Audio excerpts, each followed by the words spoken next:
I never thought I'd be writing this, but here I am. My name's Emma, and I'm 17 years old. I've always been the quiet, studious type, mainly focused on school and my friends. The most important thing in my life right now is preparing for the SAT. It's make or break for college, and I've been putting in the work. But just when I thought things were going smoothly, everything fell apart. It started a week ago, right as I was heading into finals and prepping for the test. I found out that my family had made a decision that completely threw me off track. They were kicking me out of the house to make room for my sister's friends. Yes, my sister Sarah, who's always been the golden child in our family. Sarah's about to get married, and even though she's been engaged for almost a year, things had started to feel tense between her and our parents. The wedding was drawing near, and it seemed like everything had to revolve around her. For some reason, my parents thought it would be okay to have all her bridal party and friends stay at our place, including some people I didn't even know. I'm not an outsider in my own family, but it sure felt like it. When I first found out, I tried to reason with them. I explained how important the SAT was, and how it would seriously mess up my studies if I had to leave home, especially since the place my mom wanted me to stay at, our aunt's house out of town, had no Wi-Fi. I asked if they could put them up in a hotel or let them stay in the living room, but they wouldn't budge. Instead, they said, "Emma, it's only for a few days. You'll be fine." But I knew it wasn't just about that. I wasn't stupid. I was a burden to them, something in the way. Sarah was the star, always was, always would be. I pleaded with them, trying to be reasonable. "Please, I can't study properly there, and you know how important this is for my future." But my father's response cut deep. "You're being unreasonable. The house is packed, and you can go stay somewhere else." My mom chimed in, adding, "We're doing this for Sarah. You're old enough to handle this. If you don't leave, we'll have to put your stuff on the lawn. Take your pick." I was stunned, but the ultimatum was clear. I didn't know how to process it. How could my own family do this to me? I was just expected to leave, to let my sister's friends fill up the house, and let my future hang in the balance. When I tried to explain how it would affect me, how it wasn't just about a couple of days but about my life, I was met with silence. They didn't even try to pretend they cared. I could see it in their eyes. Sarah's wedding was their focus, and I didn't matter. In the end, I had no choice but to pack up my things. I spent the next few hours hastily gathering what I needed. I wasn't sure where I would go, but I knew I couldn't stay here. The humiliation and hurt were overwhelming. I couldn't believe my parents could act this way. The thought of going to Aunt Karen's place made my stomach turn.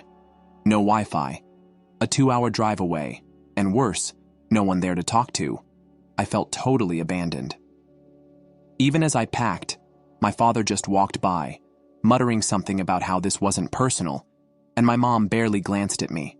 But this wasn't about the inconvenience of a couple of days. It was about being pushed aside, like I didn't matter at all. I had a small breakdown in my room, but there was no time for that. I threw a few clothes into a bag and tried to keep my mind on the fact that I'd have to focus on my studies. After all, this was the one chance I had to get into a good college. I didn't have the luxury of distractions. The night before I left, I tried one last time. I asked if there was any chance I could just stay in the guest room or even on the couch for a couple of days until I figured something out. My mom told me to stop being dramatic. My dad just told me, "If you don't leave now, we'll throw your stuff out."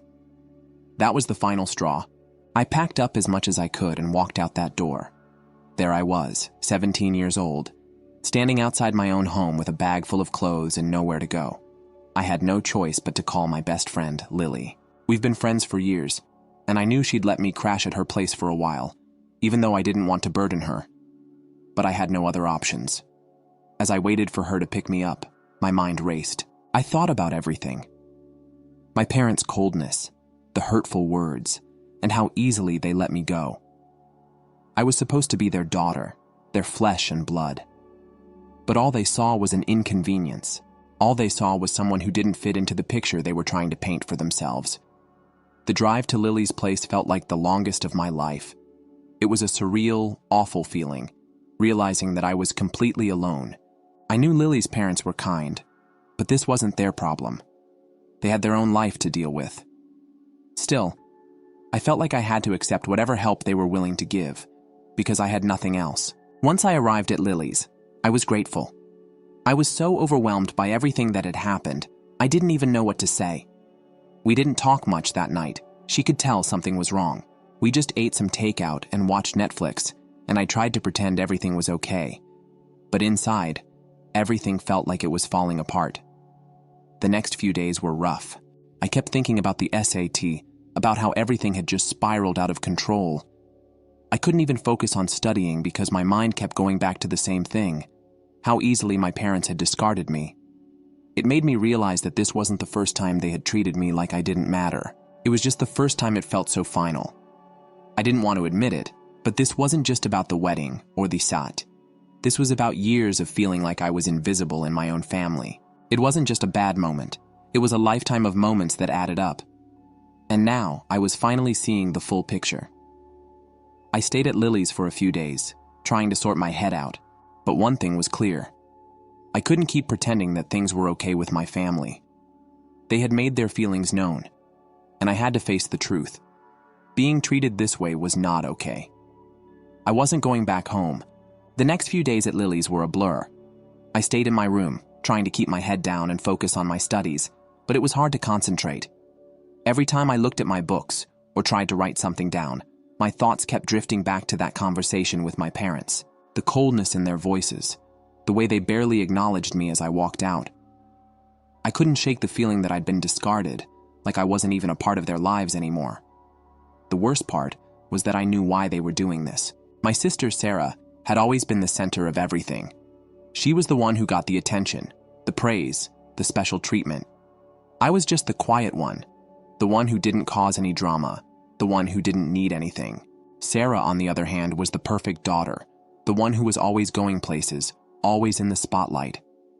It was clear that everything in our family revolved around her, and I was just a footnote. But now it is worse than ever. My parents were treating me like an afterthought, and it wasn't just this incident with the wedding. It was years of neglect, of being pushed aside, of being told that my needs didn't matter as much as Sarah's. That night, as I lay in Lily's guest room, I couldn't help but wonder why I'd never spoken up about it before. Why had I let it go on for so long? It wasn't like I could fix anything. The damage was already done, and I was learning the hard way that my family didn't care about me the way I thought they did. The only person who had ever really cared was Lily, and her family was amazing for taking me in. It was strange, though. I'd never really considered my relationship with Sarah to be this broken. Sure, we fought. Who doesn't with their siblings? But the distance between us now felt like something irreparable. It felt like the gap was widening every day, and there was nothing I could do to close it. I didn't have to wait long for things to get even worse. About 2 days after I'd left home, I got a text from Sarah. I was sitting in Lily's living room when my phone buzzed, and when I saw the name, my stomach dropped. "We need to talk." I didn't want to talk to her. I didn't want to hear her excuses, her blaming me for things that weren't my fault, but I knew I had to reply, so I did. "What do you want to say?" The message came back almost immediately, like she'd been waiting for me to respond. "You've ruined everything." My heart sank. I knew exactly what she was talking about. I'd spoken to Jack, her fiancé, about the way she'd treated me. I didn't tell him everything, but I felt like he deserved to know the truth. Maybe he'd see it for what it was: manipulation, control, and selfishness. I was never allowed to be myself around her, and when I finally had the courage to speak up about it, I'd hoped Jack might stand up for me. Instead, it had backfired spectacularly. Sarah's wedding was on the line, and I had played a part in making it unravel. "Why did you have to get involved?" she texted again. "You've ruined everything for me. I hate you for this." I could feel the tears welling up. I hadn't meant to ruin anything. I hadn't set out to destroy her life, but the way she treated me made me feel like I had no choice. I thought about the night she'd turned everyone against me, making sure I was always the problem in every argument, always the one who was too quiet, too much of a burden, too invisible. She never cared about me. And now, in this text, she was making it clear that she cared about her wedding, her perfect wedding, more than she cared about me. I sat there staring at my phone, my hands shaking. I didn't know what to say to that. She was right in a way. I'd been the one to expose everything. I was the one who'd told Jack about how she'd been acting, about how she'd always made me feel like a failure, like a second-class citizen in my own family. But I didn't feel sorry. I just felt exhausted. I didn't care if she was angry at me. I couldn't be her scapegoat anymore. I couldn't be the one she blamed for everything wrong in her life. And I definitely wasn't going to apologize for standing up for myself, even if it cost me her approval. I waited for a moment, then replied, "I didn't ruin anything. I just told Jack the truth. If you can't handle that, then that's on you." The message was met with silence. I felt a little relieved, even though the whole situation still hurt. But something had changed in me. I wasn't afraid anymore.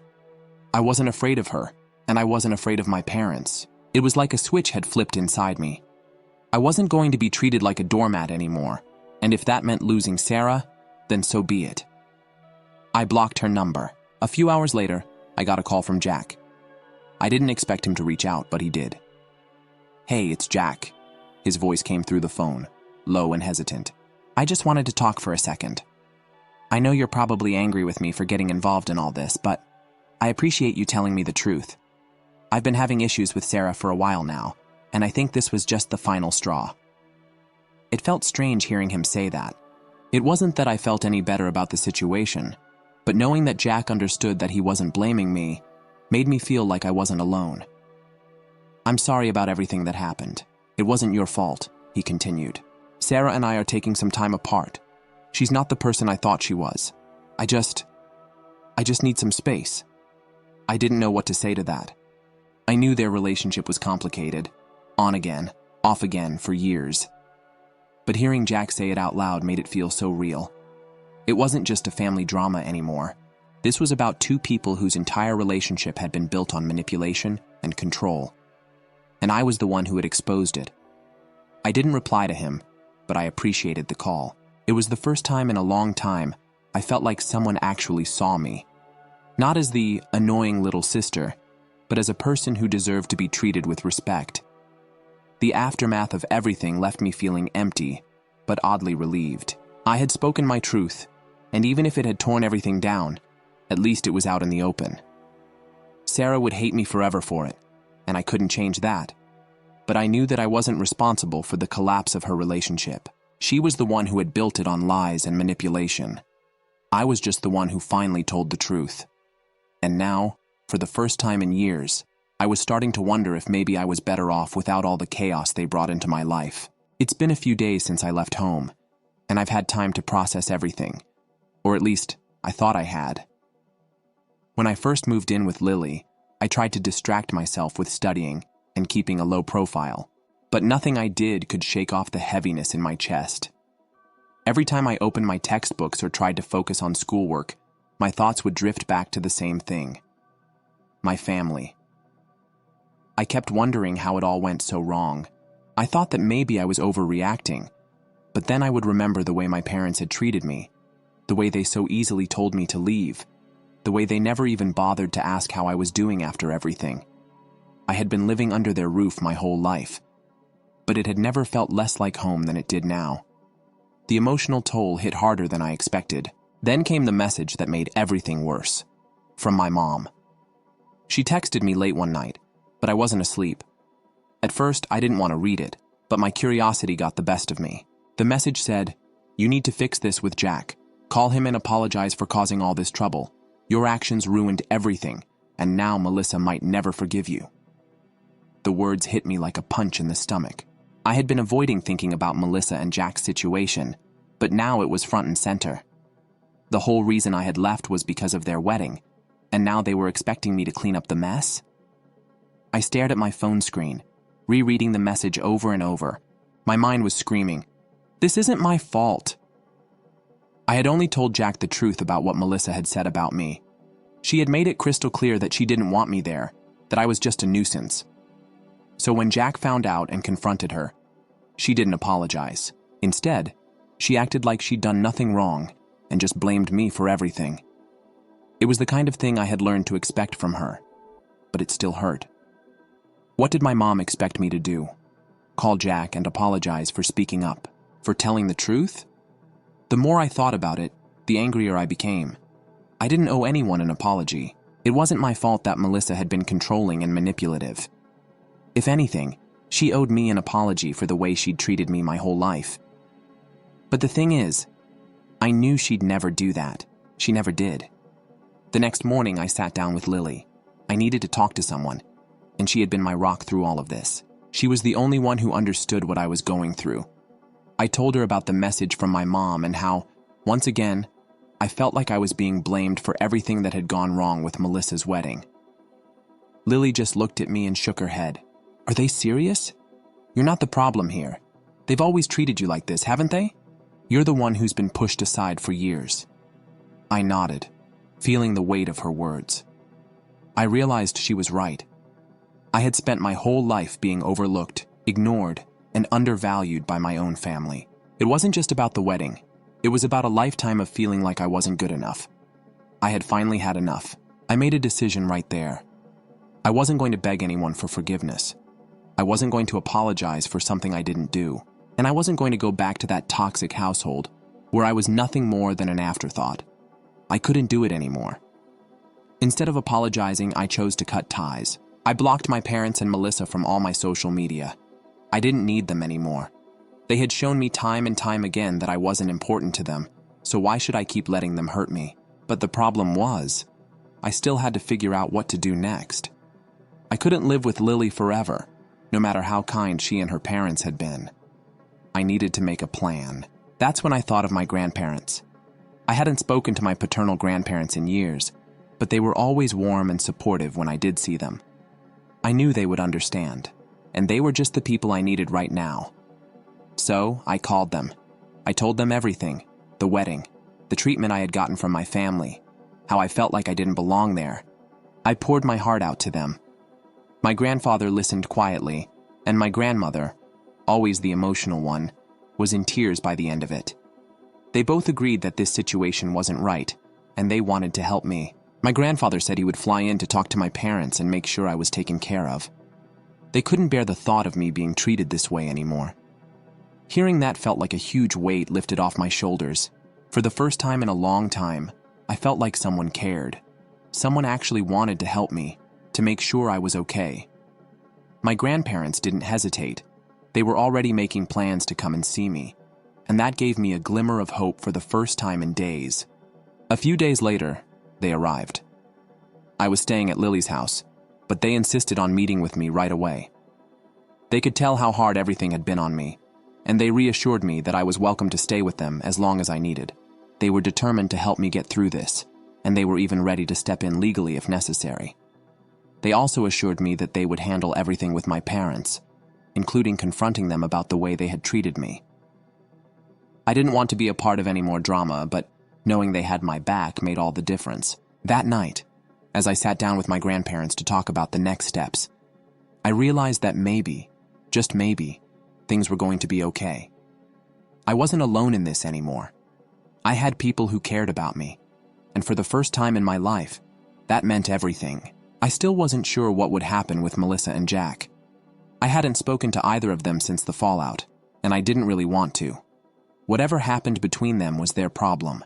I had enough to worry about, and that wasn't going to be part of my life anymore. What mattered now was that I was going to get out of the mess I had been living in. I was going to get a fresh start. No more feeling like a burden. No more feeling like I didn't belong. It was time for me to move forward. After a few days of thinking things over, I came to a decision. I was really tempted to post everything on social media. I wanted to tell everyone what had happened with my family, the way I'd been treated, the way I'd been pushed out of my own home. I felt like people deserved to know, especially since I knew the story was going to leak sooner or later. But as much as I wanted to share it, something held me back. I had a feeling that posting about it online would only make things worse. It would drag me into a mess I didn't want to be part of. My grandparents had called a few times to check in on me. They were concerned, and for the first time in what felt like forever, someone in my family seemed to care. They could tell something was off, even if I hadn't shared all the details yet. It was my grandfather, though, who finally gave me the push I needed to really think about what I wanted. After everything had happened, he told me, "Emma, you don't owe them anything, but you owe yourself peace." Don't let your frustration lead you to make decisions that could cause more pain down the road. His words stuck with me. He was right. I didn't need to make everything public to get validation or to feel justified in my anger. I wasn't looking for sympathy from strangers or even from extended family. What I wanted, what I needed, was to feel safe and supported. So, I made a choice. I decided not to post. Instead, I would focus on figuring out what came next for me. I couldn't change how my family treated me, but I could control how I handled the aftermath. The next thing I did was open up to my grandparents. They'd been trying to reach me for a while, but I hadn't been ready to talk about everything. It felt too raw, too painful. But when I finally did, I felt a weight lift off my shoulders. I told them everything, about how I'd been treated by my parents, about the constant feeling of being second place to my sister Sarah, how no matter how hard I tried, I was never good enough in their eyes. They listened without interrupting, and for the first time, someone in my family didn't try to justify the things my parents had done. My grandfather was especially upset. He kept repeating, "That's not how family is supposed to treat you. No one should make you feel like that." And my grandmother, who's always been a bit soft-spoken, was furious. She was especially hurt by the way my parents had treated me. "Emma," she said, "you should never have been put in that position. No one should ever make you feel like you're not worthy of love or respect. And you certainly shouldn't be treated like an inconvenience." Hearing them say that, hearing them acknowledge everything I'd been feeling for so long, made me realize just how much I'd been bottling up. It wasn't just the fact that I'd been kicked out of my home. It was all the years of being ignored, belittled, and discarded like I didn't matter. But in that moment, with my grandparents, I finally felt like I mattered. I wasn't just an afterthought. They promised to come see me as soon as they could, and it was clear they wanted to do everything in their power to make sure I was taken care of. They didn't try to sugarcoat it or act like everything was going to be perfect right away. But they made it clear that they would stand by me, no matter what. That meant everything. When they told me they were planning to fly out to see me, I felt a wave of relief wash over me. It wasn't just about them physically coming to see me, though that was comforting. It was about the fact that they were making an effort to show me that I wasn't alone. For the first time in my life, I felt like someone was actually in my corner.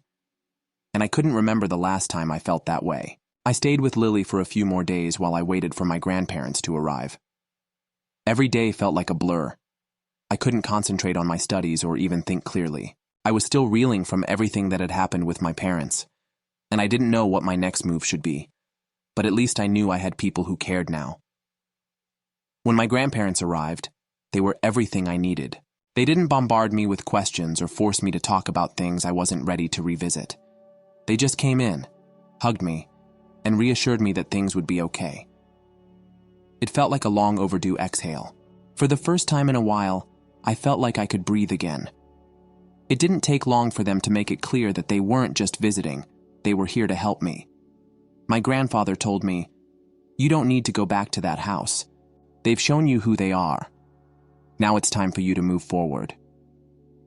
And that was when I realized something important. I wasn't going back. I didn't have to. The following days were spent figuring out the logistics of everything. My grandparents spoke to Lily's parents and arranged for me to stay with them for the rest of the school year.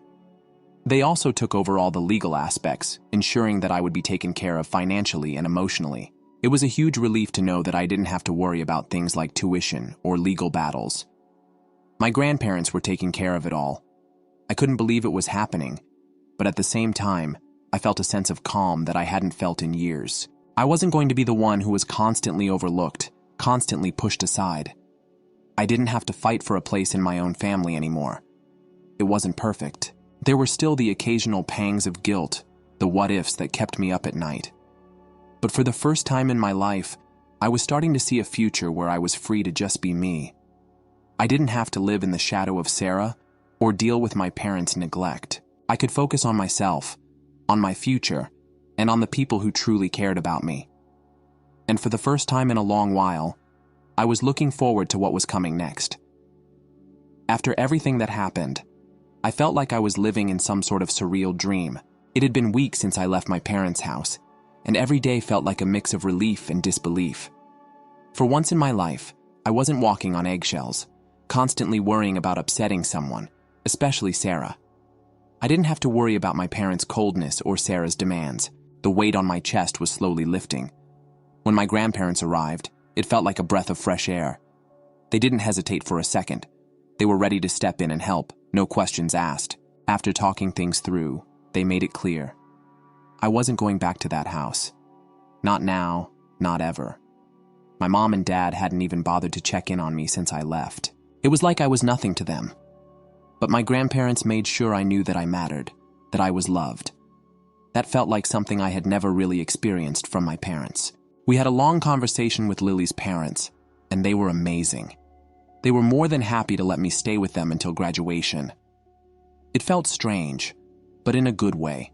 For the first time, I wasn't just an inconvenience to someone. They cared about me, genuinely. Lily's mom and dad were thrilled to keep me there, even after everything that had happened. They insisted on treating me like family, offering me a sense of stability and warmth that I hadn't realized I'd been craving. It wasn't just a temporary arrangement anymore. It felt permanent, like I had finally found a place where I belonged. For the first time in my life, I didn't feel like the outsider.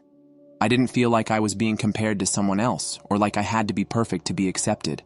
With Lily and her family, I could just be me. I could laugh, talk, or just sit in silence, and no one would make me feel bad about it. My grandparents were handling the legal stuff.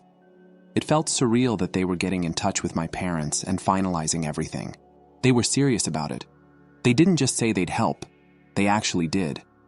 The first step was having my parents officially relinquish their parental rights, and from there, it was a matter of making sure I was taken care of until I finished high school. I didn't even have to think twice about leaving Lily's house for a different place. As soon as my grandparents made it clear they were going to take care of everything, it was like a massive burden lifted from my shoulders. I didn't have to worry about money, college loans, or where I was going to live anymore. My grandparents told me they'd cover everything. They even took care of paying for the things Lily's family had done for me. It was overwhelming, but in the best way possible. But there was something bittersweet about it. As much as I was grateful, part of me couldn't stop thinking about what had happened. My parents had abandoned me. I thought, how could they do this? How could they just turn their backs on me like that? The thought kept running through my mind, but the more I sat with it, the clearer it became. They never cared about me the way I needed them to, and that realization hurt. But it also freed me. I didn't have to pretend anymore. I didn't have to try to win their approval, because they'd made it clear that I wasn't worth fighting for in their eyes. Still, living with Lily's family and knowing that my grandparents were behind me felt like a new beginning. It wasn't about revenge or being angry anymore. It was about moving forward, about finding peace. My life was different now. I didn't have to walk on eggshells, and I didn't have to worry about being overlooked. My relationship with my parents might have ended, but I wasn't alone anymore. I had people who cared about me, who wanted me to succeed, who wanted me to be happy. Every time I looked at Lily's parents, I saw the kind of love and support I had always wished I had at home. They treated me with respect and kindness, not because they had to, but because they genuinely wanted to, and that made all the difference in the world. A few weeks have passed since I moved out of my parents' house for good. It's hard to believe how much things have changed in such a short time. There are days when I still feel like I'm in shock, as if I'm waiting to wake up from some awful dream. But then I remember I'm not, and for once it feels like I'm finally living the life I deserve. My grandparents have been amazing. They've made sure I'm well taken care of, both emotionally and financially. I'm staying with them for now, and it feels like a fresh start. They've taken over all the legal stuff, including the custody arrangements, and I don't have to worry about anything. They've even told me that they'll cover my college tuition, which is a huge weight off my shoulders. For the first time in my life, I don't feel like I have to constantly scramble to figure out how to make everything work. As for my parents, well, I haven't heard from them since I left. They haven't even attempted to contact me. My grandparents have told me they reached out to them, but after the confrontation, my parents have essentially cut ties. To be honest, I'm not upset. I'm relieved. I don't have to pretend anymore that things were okay when they clearly weren't. Their lack of effort has shown me exactly where I stand with them, and it's not in a place I want to be. Melissa, on the other hand, hasn't contacted me either. I don't know if she even cares that I'm gone, And honestly, I'm okay with that. If she did, I'd probably tell her I'm done. It's clear that her relationship with Jack was as toxic as my relationship with her, and now they've broken up. I'm sure part of it had to do with the fight I started by telling Jack the truth about what was going on, but I don't feel bad about it. If she had treated me with any respect, maybe things would have been different. But it's hard to feel bad for someone who's never given you the same courtesy. I still think about Jack from time to time. I don't know what his next move is, but I can't help but feel bad for him. Melissa is stubborn, and if she doesn't want to admit that her behavior was the problem, it's going to be hard for her to move forward in a healthy relationship. But that's none of my business anymore. I've been through enough, and I need to focus on myself for once. Living with my grandparents has been surprisingly peaceful. I've been able to focus on school and even enjoy life a little. I don't have the weight of constant anxiety hanging over me anymore. My friends have noticed the difference too. They tell me I seem happier, more relaxed, and I can't argue with them. I'm not constantly stressed about what's going on at home or worrying about keeping up appearances. For the first time in a long time, I feel free. I'm still getting used to the fact that my life is different now, but I'm also starting to realize that this is the kind of change I needed. No more pretending to be someone I'm not. No more being afraid to stand up for myself. And no more worrying about people who have never had my best interest at heart.